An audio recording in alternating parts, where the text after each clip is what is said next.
Imagine finding out that the most lucrative artificial intelligence play in your entire portfolio isn't actually a Silicon Valley tech giant. Right. Like, it's not a massive software company building large language models or designing chips. Yeah, which is what everyone assumes. Exactly. Imagine finding out it's actually, the guys in hard hats installing the fire sprinklers. It sounds completely counterintuitive when you put it exactly that way. It really does. But if you actually dig into the mechanics of how these massive AI infrastructure projects are being built, the physical plumbing is honestly just as critical as the silicon. Right, because you can't build a billion-dollar data center without the people who know how to, protect it from burning to the ground. Exactly. You literally can't get it insured or even turn it on without them. And that is exactly why we're here today. So welcome to this Talk Tickers Deep Dive. Glad to be here for this one. Our mission today is to give you, the listener, a really focused,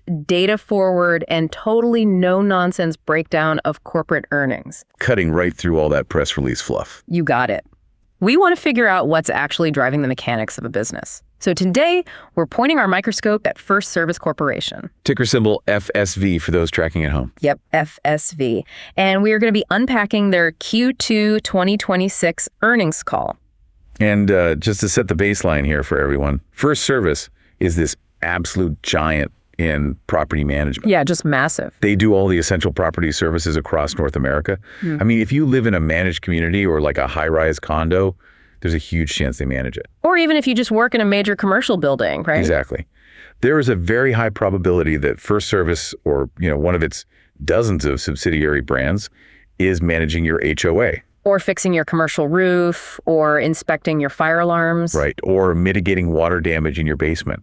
They really are the ultimate behind-the-scenes operator in the physical world. But the macroeconomic environment they're operating in right now is, it's kind of chaotic. That's an understatement, yeah. I mean, we've got housing indices hovering around 10-year lows. Right.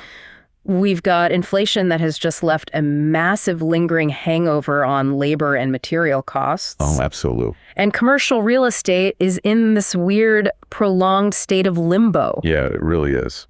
So our mission for this deep dive is to figure out if FSV is, weathering this storm by just relying on their sheer size, or if they're actually starting to crack under the pressure. Right. What does their performance actually mean for you if you're holding this stock or thinking about adding it to your portfolio? Exactly. That's the core question we need to answer today. Are they just treading water in a tough environment, or are they actively positioning their chessboard for the next decade of growth? Because the physical world of real estate is just totally unforgiving right now. Oh, brutally unforgiving. And before we get into the weeds of their different divisions, because there's a lot there, I want to plant a flag on something we're going to dissect a bit later. The big surprise. Yeah, the biggest surprise of this entire earnings call. And it wasn't a shiny new product launch. Yeah. It wasn't a massive corporate acquisition either. It was a $250 million bet the company just made on itself. Which is huge. Right. But to really understand why they made that bet and why it matters to your portfolio, we have to start by looking at the financial scoreboard. Yeah, I can take it through the top line results to start. Let's hear the numbers.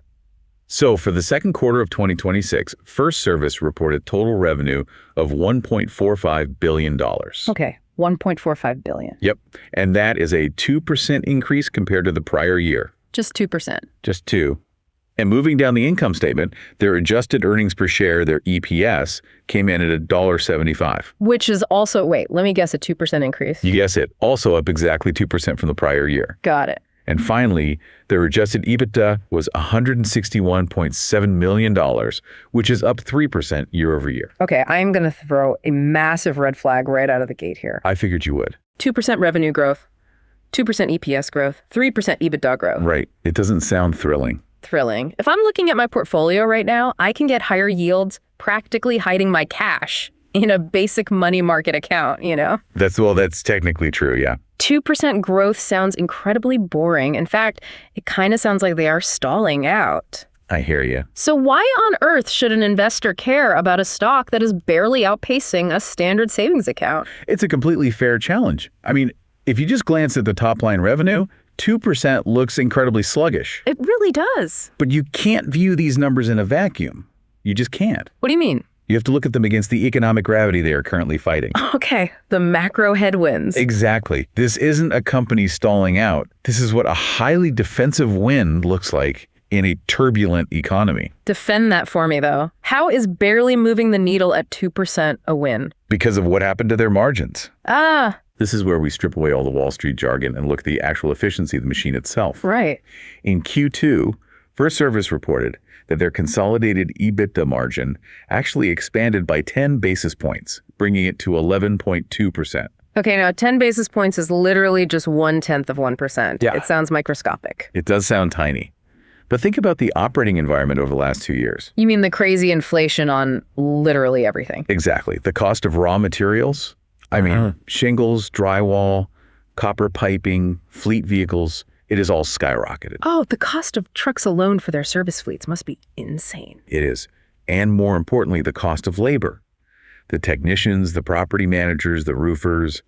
Wage inflation has been incredibly punishing for service-based businesses. Right, because their entire product is basically human labor. Exactly. So maintaining your profit margin in that environment is a Herculean task. Yeah, that makes sense. Expanding your margin, even by just 10 basis points, proves that you have immense pricing power. So what you're saying is they aren't just generating 2% more revenue. They're actually getting slightly more efficient at keeping the money that comes in the door. Exactly. Yeah. If inflation is pushing their costs up, they're successfully passing those exact costs on to their customers. And the customers aren't leaving. They aren't losing the business. Precisely. Beating their own margin expectations right now proves the sheer resilience of their core model. I see. When housing indices are sitting at 10-year lows, having flat or low single-digit growth combined with margin expansion is actually a quiet display of operational dominance. They aren't trying to sprint ahead. They are basically building a brick wall that the economy keeps crashing into without leaving a dent. That's a great way to put it, yeah.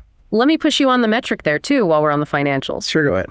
We always hear companies in this space focus heavily on adjusted EBITDA. Oh, constantly. So for anyone who might be newer to reading earnings transcripts for property management companies, why are we focusing so much on EBITDA?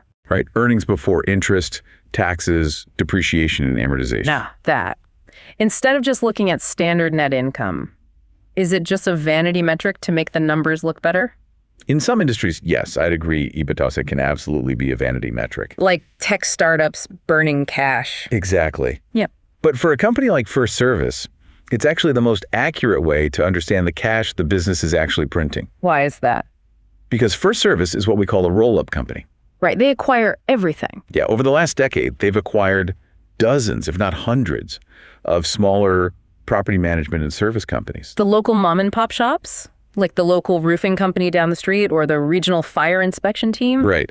And when you buy those companies, accounting rules require you to put things like customer relationships or brand value on your balance sheet as intangible assets. Okay, I follow you. And then the accountants make you depreciate or amortize those assets over time. Well, that amortization is a massive non-cash expense. It hits your net income on paper and makes it look like you're losing money or barely breaking even. So it's basically phantom accounting pain. Exactly. They aren't actually writing a check for that amortization to anybody. Right. So by looking at EBITDA, we strip out that non-cash accounting noise and look purely at the actual operational cash flow. And that operational cash flow grew by 3% with expanding margins. You got it. Okay, I buy the argument that it's a defensive win. I really do. Good. But, a consolidated number of 2% hides a lot of internal turbulence. It hides a massive amount of turbulence. FirstService is basically a tale of two completely different divisions. You've got FirstService Residential, which is the property management side. Right. And then FirstService Brands, which is all the essential property services, the painting, the roofing, the restoration. Yes, the boots on the ground. So let's get into the story behind the numbers. Who actually pulled the weight this quarter? Well, the clear winners were the residential division and their Century Fire brand. Okay, let's start with residential. How did they do? They posted revenues of $617 million. Wow, that's a big chunk. Yeah, and that reflects 4% reported growth, but more importantly, it reflects 5% organic growth. Okay, let's stop right there for a second.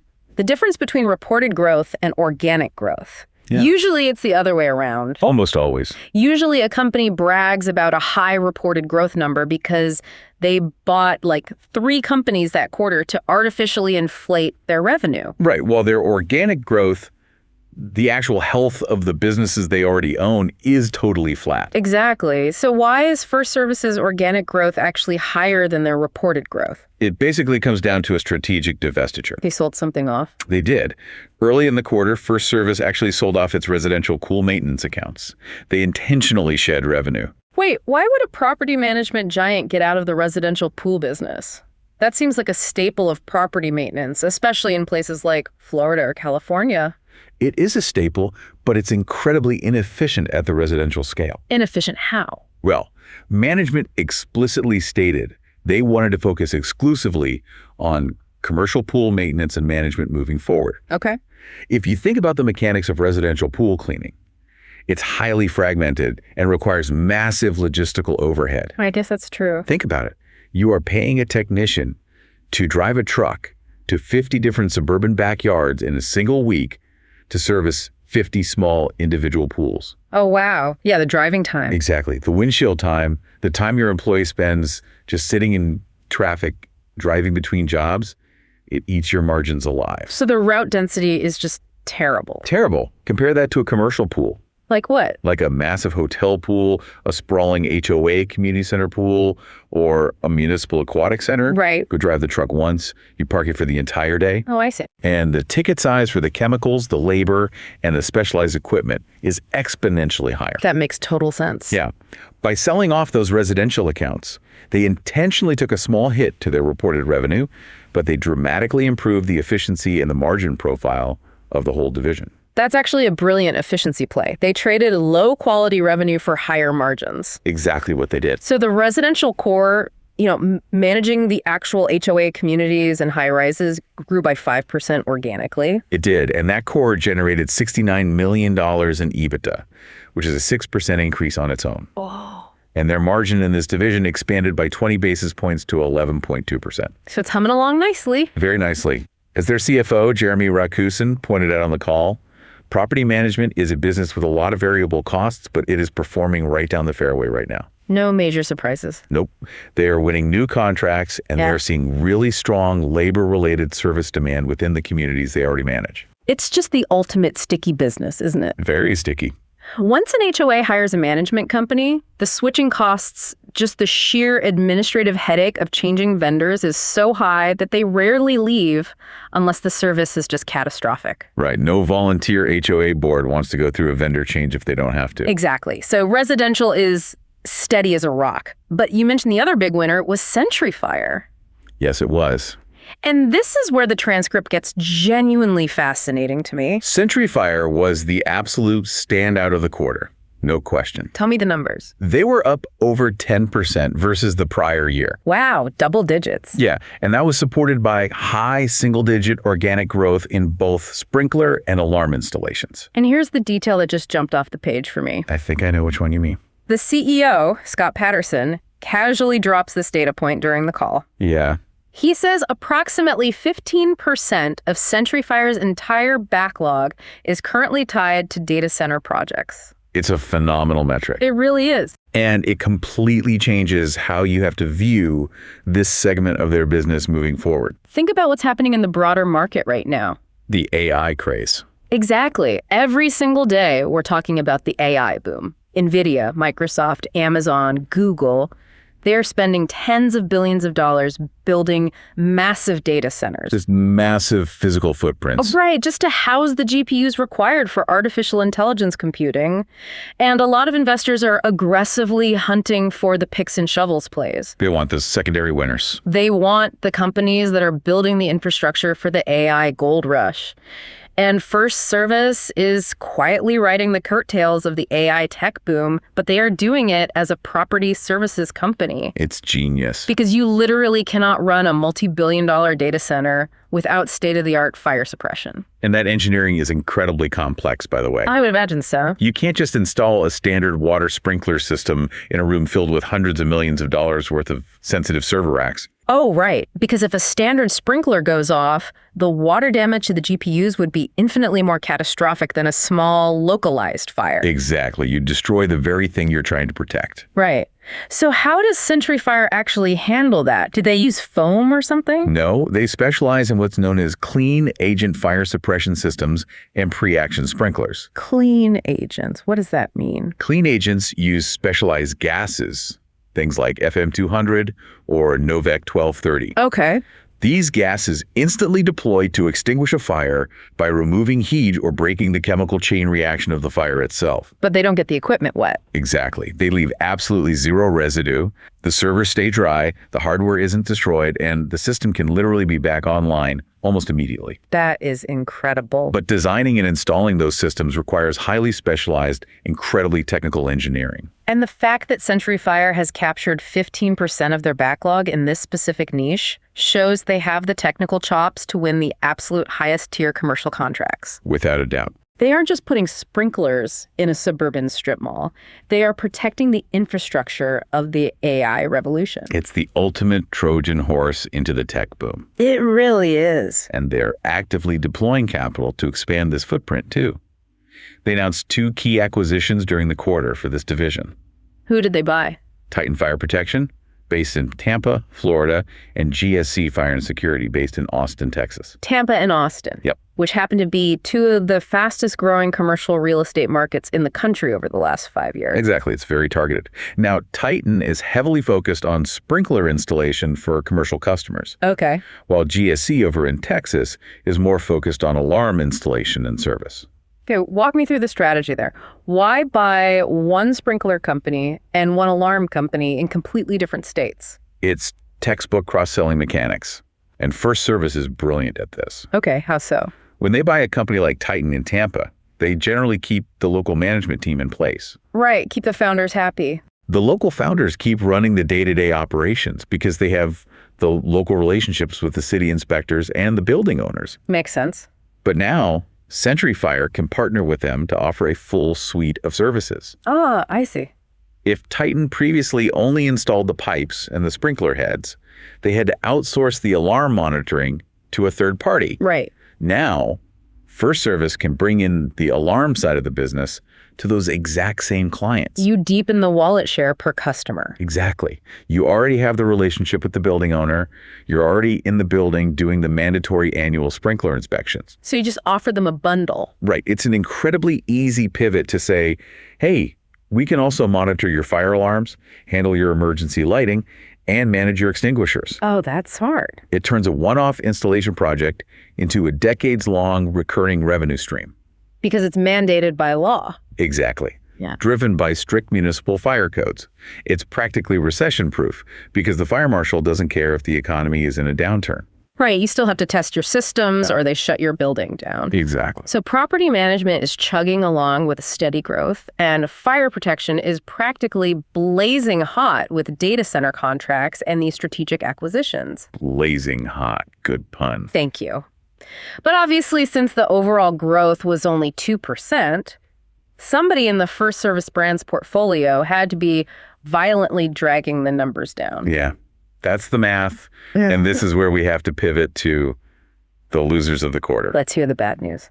We're looking at roofing and restoration. Ouch. Let's take roofing first. Roofing was down approximately 6% on a reported basis, and a very painful 10% organically. Yikes. Yeah.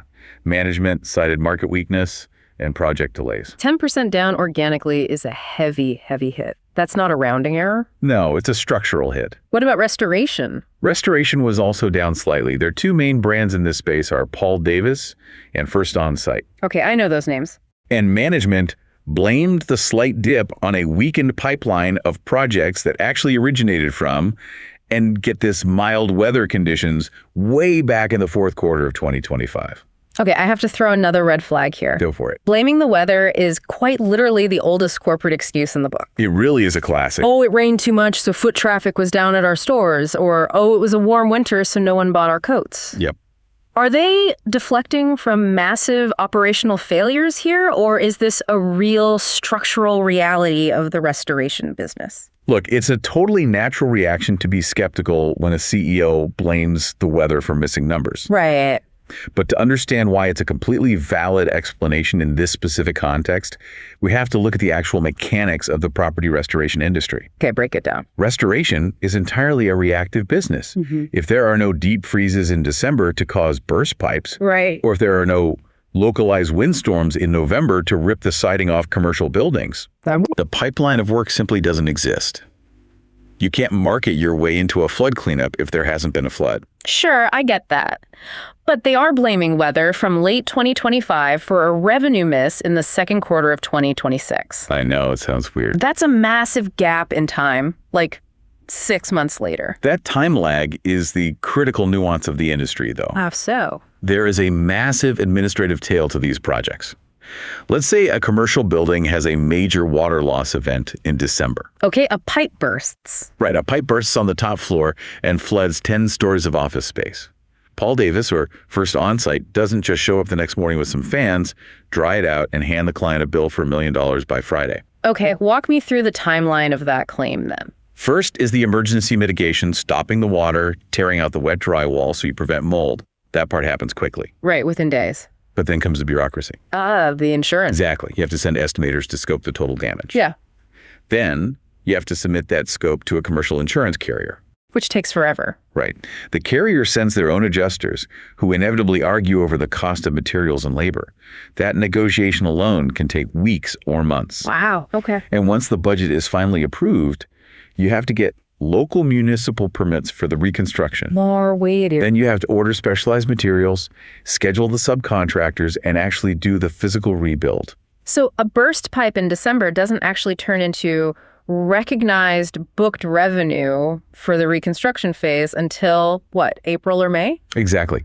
So a quiet, mild winter in late 2025 physically manifests as a hollowed-out revenue pipeline in the first half of 2026. Okay, that actually makes sense when you lay it out like that. It's a structural reality of the insurance claim cycle. They can't speed up the adjusters. I can accept the structural lag for the restoration side, that's fine. Okay. But let's address the 10% organic drop in roofing. Yeah, that one is harder to swallow. A 10% drop means you are bleeding market share, or the market itself has completely collapsed. What is going on there? During the Q&A portion of the earnings call, analysts understandably pushed management hard on this exact point. I bet they did.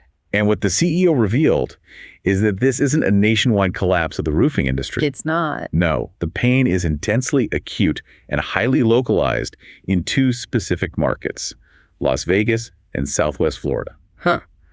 Why those two markets specifically? Let's take Las Vegas first. In Las Vegas, FirstService's roofing business has historically been heavily weighted toward new construction. Okay, building from scratch. Right. In that specific market, well over 50% of their work is tied to new builds. Wow, that's high. Whereas across the rest of their national portfolio, new construction only accounts for about 30% of their revenue. And new construction is entirely tied to interest rates and financing. Exactly. Outside of the massive data center projects we discussed earlier, the broader new construction market for commercial and residential developments in Las Vegas has effectively stalled out. Because money is too expensive? Right. Developers are facing high borrowing costs and macro uncertainty, so they're pausing new ground breaks. That makes sense. Plus, FirstService is coming off two massive record-breaking years in Vegas during 2023 and 2024. The comparables. Right. When you compare a stalled 2026 against a booming 2024, the year-over-year comps just look terrible. So Vegas is suffering a hangover from the interest rate spike. Yes. What about Southwest Florida, though? That area is booming with population growth. Why is roofing collapsing down there? Southwest Florida is suffering a post-hurricane hangover. Oh, from Hurricane Ian. Exactly. When Hurricane Ian devastated that region a few years ago, it effectively pulled forward a decade's worth of re-roofing work into a 2-year window. Oh, wow. So everyone got a new roof all at once. Right.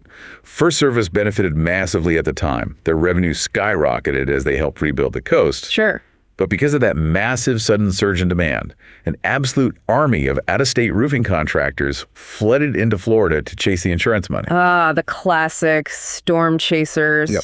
The guys who throw a ladder on a truck and drive 3 states over to bid on hail and wind damage. Right. And now that the post-hurricane surge has totally subsided and all the roofs are fixed, there is massive overcapacity in the market. Meaning too many roofers, not enough roofs. You have way too many roofing contractors fighting over a normalized, shrinking pool of standard maintenance work. Which instantly leads to a race to the bottom on pricing. Exactly. Because if a contractor has 3 crews sitting idle, they will bid on a job at break even just to keep their guys paid and stop them from jumping to a competitor. Exactly.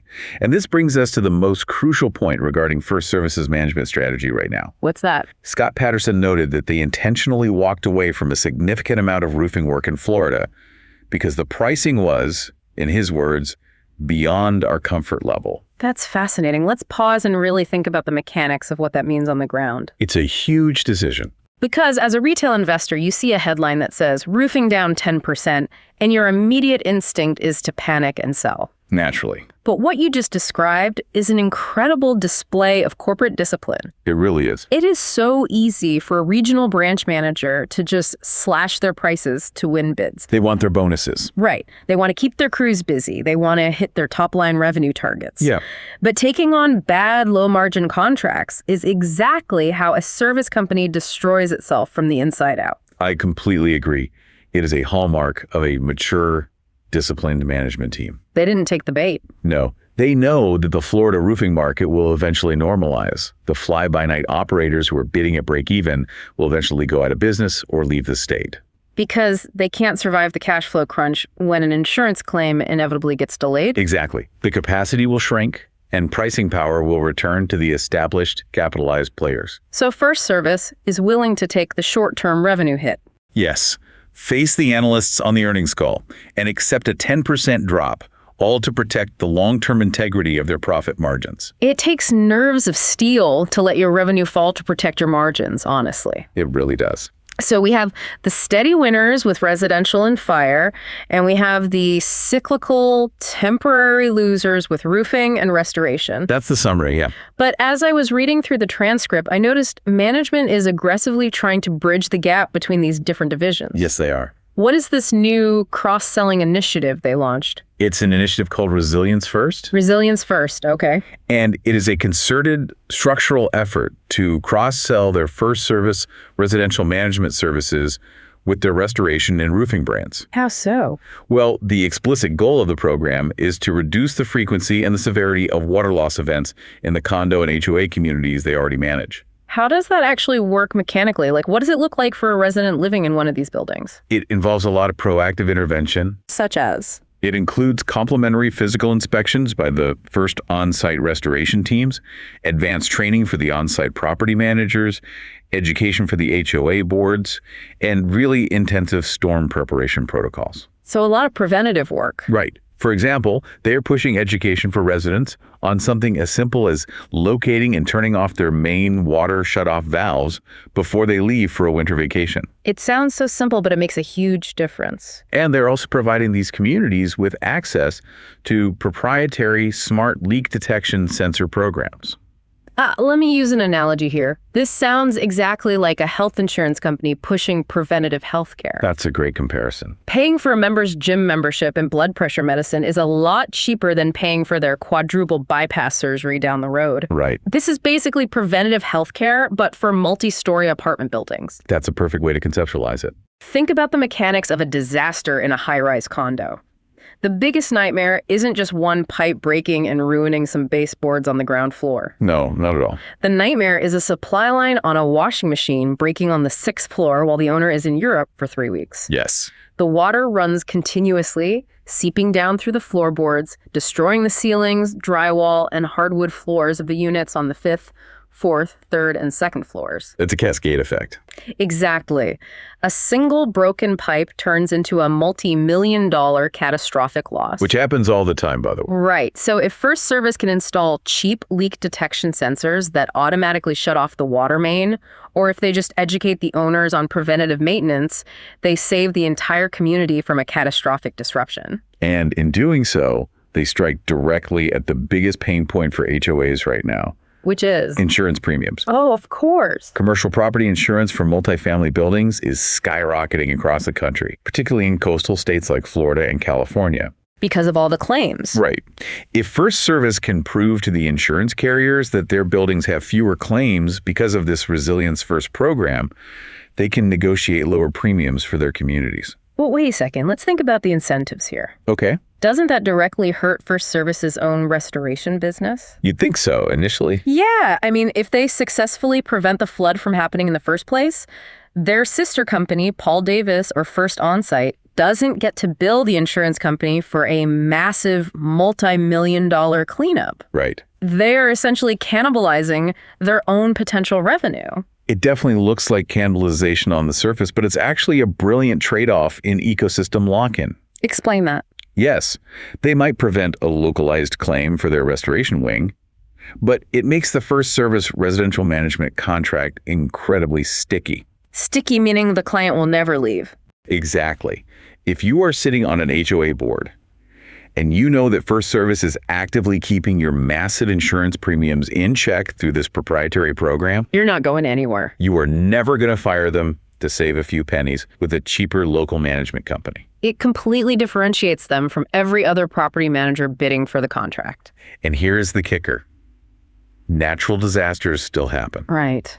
You can't prevent a hurricane. Pipes still eventually freeze, roofs still leak. If a disaster does strike, despite all the preventative measures, guess who the HOA board is going to call for the emergency restoration? The sister company. Exactly. The restoration team that has already been doing the free inspections and knows the building's blueprints intimately. Exactly. It's a total ecosystem play. Yeah. They are building a walled garden where the client is locked in, happy, and fully insulated from competitors. I love that business model. It's brilliant ecosystem design. It really is. Before we move into the forward-looking guidance, let's briefly touch on their home services segment. Oh, right, the franchises. Yeah, what's happening with their franchise brands like California Closets and CertaPro Painters? So those brands generated revenues that were up slightly versus the prior year. Which is pretty good given the market. It is. It actually modestly outperformed management's internal expectations. Okay.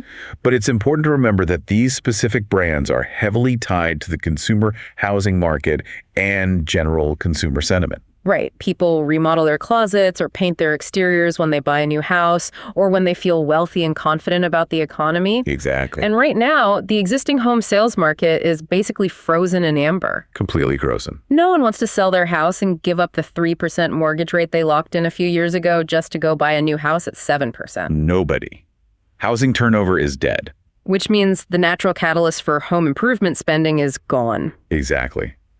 But the management teams at these franchise brands have managed to eke out slight revenue gains by aggressively focusing on operational execution. What are they doing specifically? They are driving their franchisees to improve their sales close ratios and to actively upsell to increase the average job size. So working harder for every dollar. Right. They aren't getting any structural help from the macro housing market. They are simply taking market share away from less organized competitors through sheer execution. Grinding out a gain in a dead market. That's a good way to put it. It circles right back to the theme of the quarter, a defensive win. Completely. So what does all of this mean for the rest of the year? What are management's expectations and where are they putting their money? Let's get into the guidance. Yeah, let's dive into their guidance and capital allocation. Looking ahead to Q3, management is keeping their expectations highly guarded. Unsurprising. They project that consolidated revenue and EBITDA growth will remain in the low single-digit range, very similar to what we just saw in Q2. So around that 2 or 3% mark again. Right. However, they are telegraphing a much stronger back half of the year, particularly for the restoration segment. Oh, interesting. Yeah, they are projecting roughly 5% year-over-year growth in the second half for restoration. And what's driving that sudden back half optimism if the weather has been so mild? Where is the new pipeline coming from? The pipeline has completely replenished because of large-scale commercial contracts. Okay, big jobs. Right. Towards the end of Q2 and moving into July, management noted they signed a significant number of what they classify as large lofts projects across North America. Define large loss. These aren't just residential basement floods where you send two guys with a shop vac. Right. These are massive, complex commercial claims involving factories, large logistics warehouses, government buildings, big box retail centers, and multifamily complexes. Okay, so the big ticket items are rolling in. Did they specify what sectors these large loss projects are concentrated in? They did. Interestingly, they highlighted that several specialty construction opportunities have emerged specifically in the healthcare sector. Healthcare, wow. Yeah.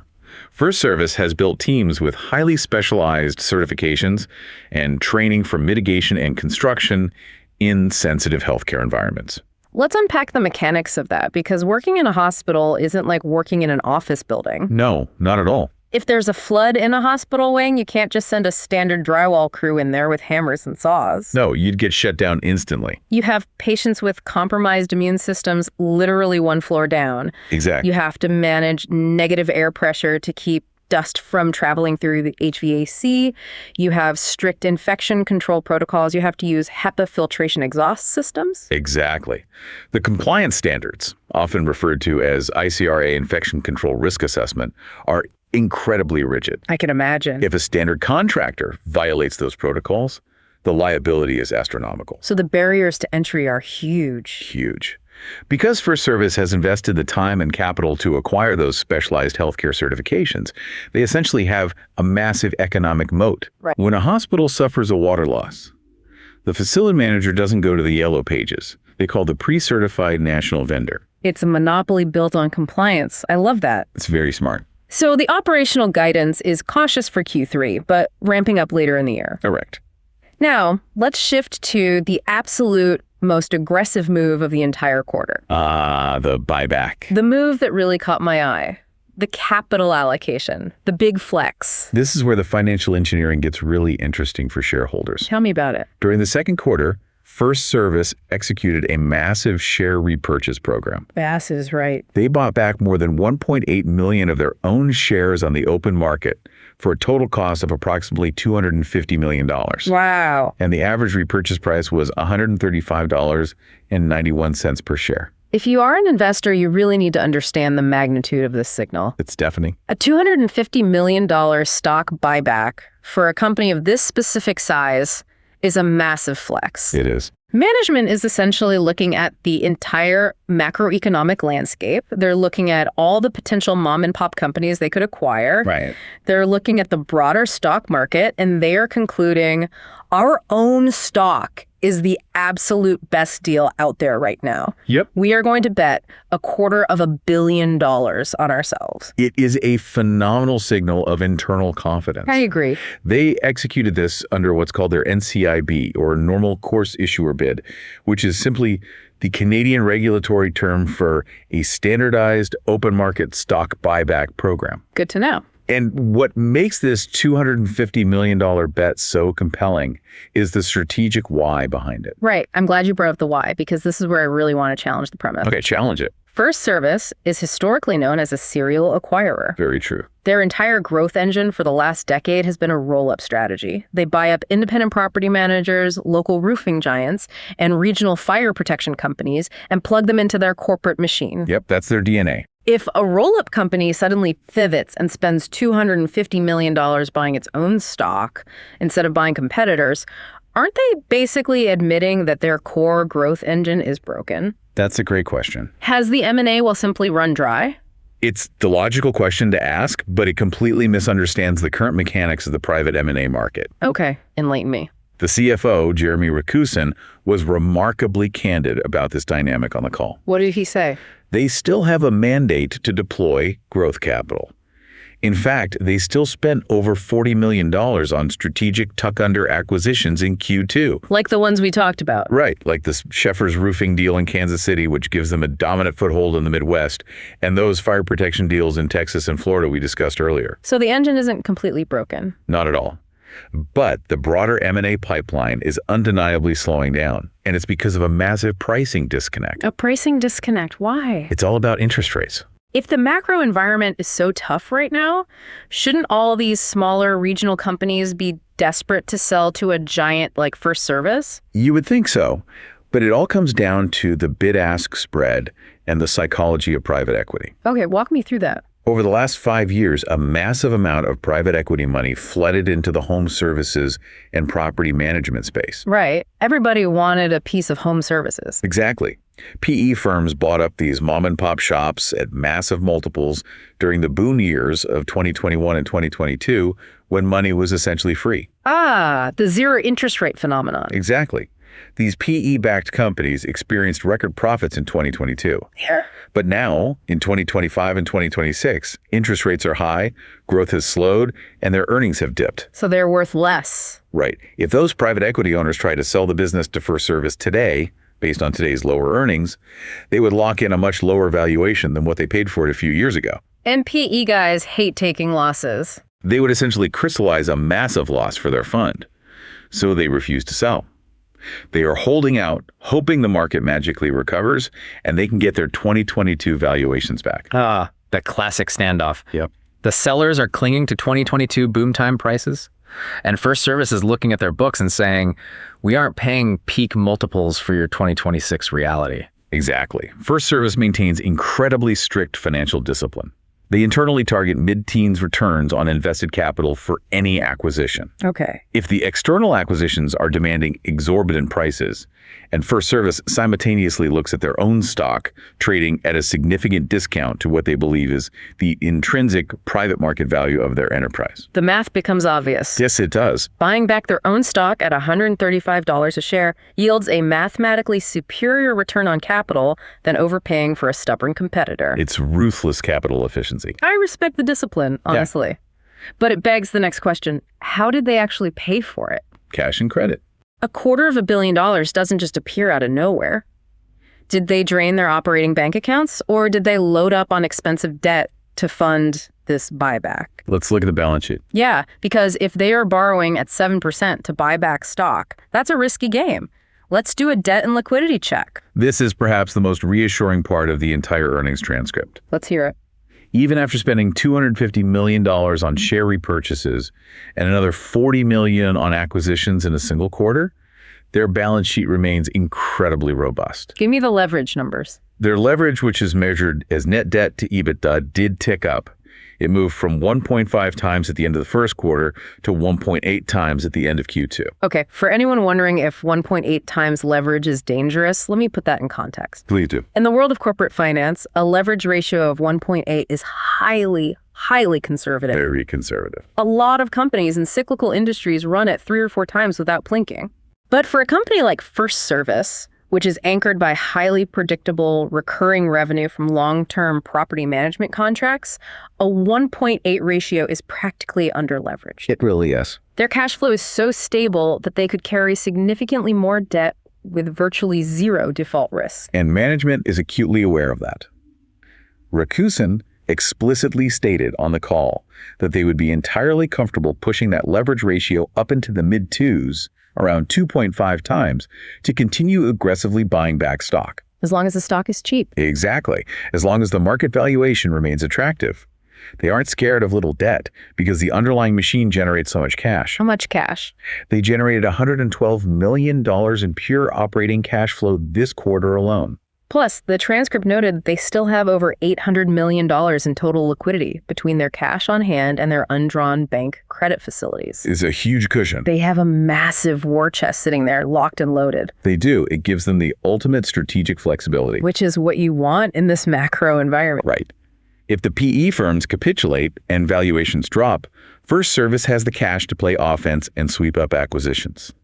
And if they do, if the market continues to underappreciate their stock, they have the cash to play defense and keep shrinking their share count. Win-win. Furthermore, they also lowered their annual capital expenditure guidance from $140 million down to $130 million, which frees up even more free cash flow for the back half of the year. They're optimizing every single dollar that flows through the enterprise. Every single one. Oh, and speaking of optimization, I noticed a really fascinating, somewhat buried detail about their internal operations. The software thing? Yeah.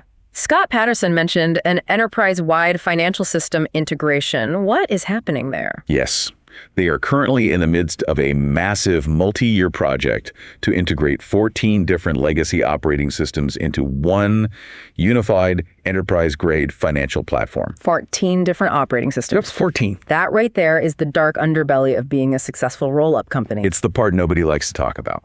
People love the growth narrative of M&A, but they forget about the tech debt. Massive tech debt. You buy 50 different regional companies over a decade, and suddenly your corporate accounting department is trying to reconcile messy Excel spreadsheets from a mom-and-pop roofing company in Kansas with some bespoke, custom-coded software from a fire alarm company in Texas. It's a nightmare. It is an absolute administrative nightmare to close the books every quarter. It's a massive undertaking.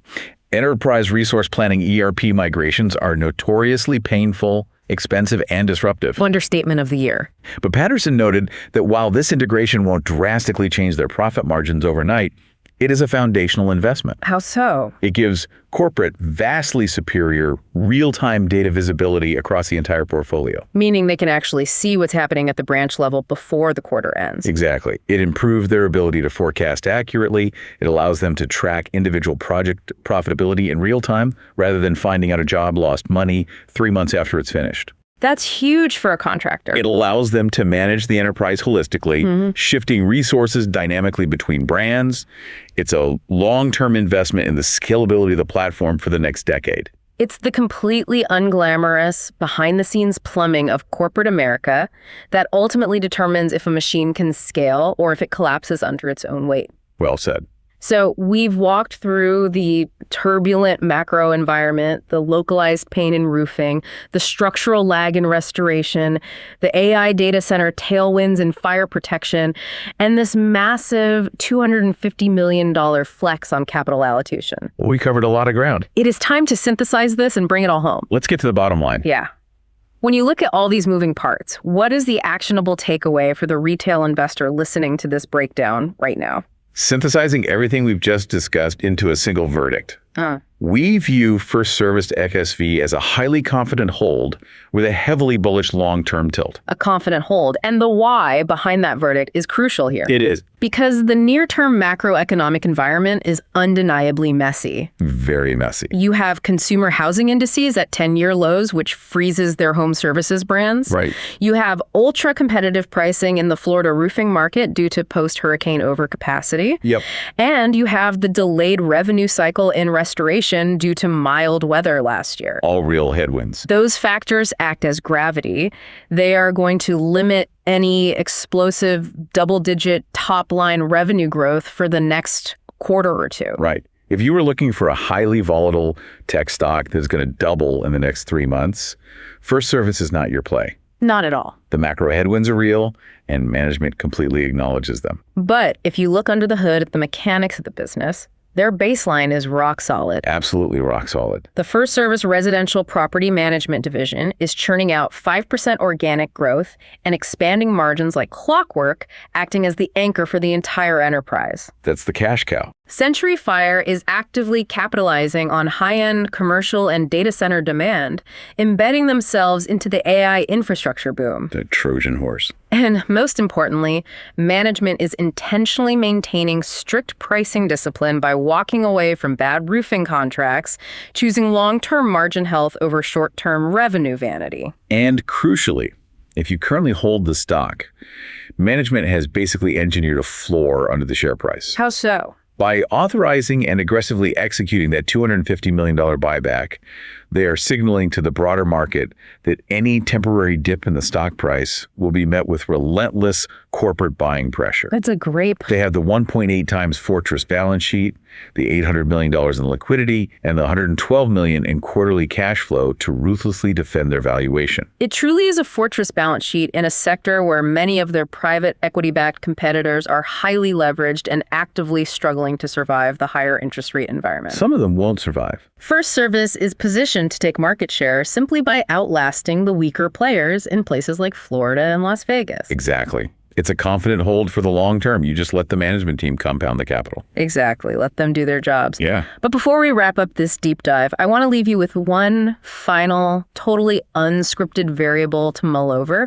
Something that wasn't heavily quantified in their conservative guidance, but a catalyst that could change the entire financial equation for the second half of the year. What is this specific X factor you are watching? Well, management provided highly conservative, low single-digit guidance for Q3. Right. They based that entirely on their currently visible pipelines and the delayed timing of those large lost commercial projects. Yes. But as Scott Patterson briefly noted, almost as an aside on the call, we're just heading into peak North American storm season. Ah, yes. The utterly unpredictable reality of the physical world. Exactly. It circles right back to where we started. It does. You can build the most sophisticated financial models in the world. Sure. You can integrate 14 operating systems to gain real-time data visibility. You can aggressively optimize your capital allocation and buy back millions of shares. All the smart corporate stuff. But at the end of the day, FirstService is inextricably tethered to the physical elements. A single major weather event rewrites the entire forecast. Precisely. Could an unusually severe hurricane season, ironically and tragically, be the exact catalyst that unexpectedly blows FirstService's conservative Q3 and Q4 guidance completely out of the water? It absolutely could. It is a grim, uncomfortable reality of the restoration and emergency roofing business. When the physical world breaks, they are the ones who get paid to put it back together. That's the business model. It's an unmodeled X factor that every single FSV investor needs to watch closely as we move through the fall. It is the ultimate unpredictable variable. Nature always holds the final card. And that is the reality of investing in the physical world.